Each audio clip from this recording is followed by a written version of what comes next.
Brothers and sisters, happy feast of the Assumption of our Blessed Mother Mary. This mystery, this great truth that we celebrate in our faith, has for us so many spiritual lessons, so many instructions spiritually to bring our hearts and minds to new places.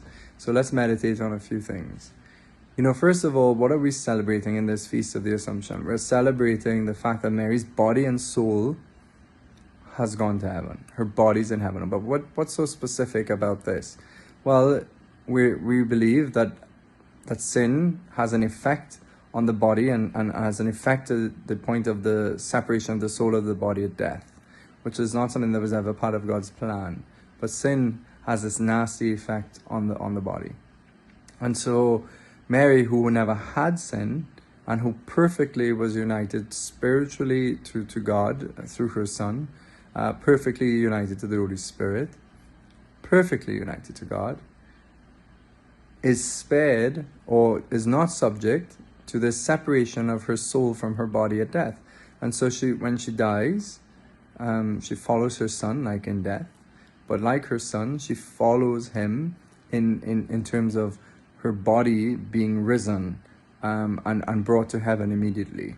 And so we celebrate this feast, this Assumption. I mean, it's a great, great mystery. It's a great truth. It's something completely supernatural, and therefore reminds us of the supernaturalness of our faith, or what God can do with matter, what he can do with our bodies, what he can do in this life. Now, why is this so important? Well, because some of us, we might forget that the souls who have gone before us and are in heaven, the saints, they still yearn for their bodies. They do not have their bodies yet until the second coming of Christ on earth, when there will be the judgment, the general judgment, and then there will also be then the establishment of a new heavens and a new earth, a sort of a resurrection of the cosmos, you could say.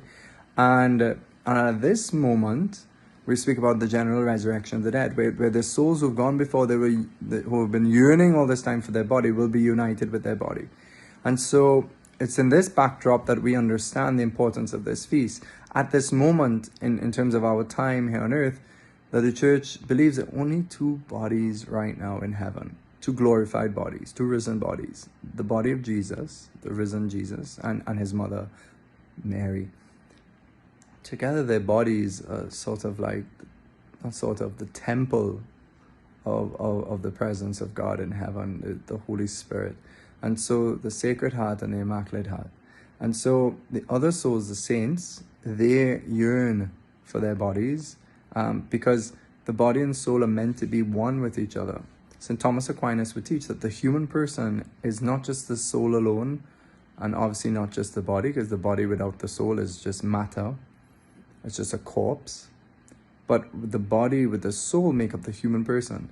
And so the soul is not something trapped in our body. It's totally united. It was infused by God at the moment of conception with the creation of the body. And it belongs to the body belongs to the soul, such that there's one entity. There's a unity between them.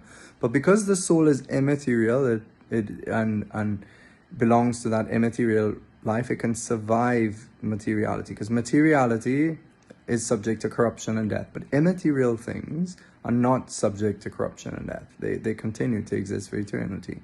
So this is why the soul can survive the body, but the soul is incomplete, because the soul makes up one substance, one complete being with the body.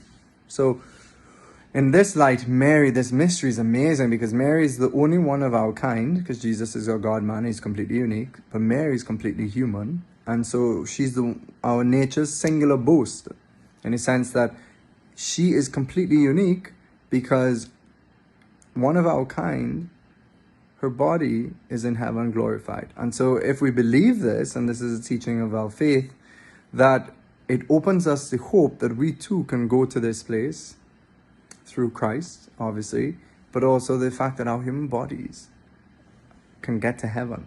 Not just our souls or spirit, but our human bodies, glorified, can be in heaven. So, amazing mystery.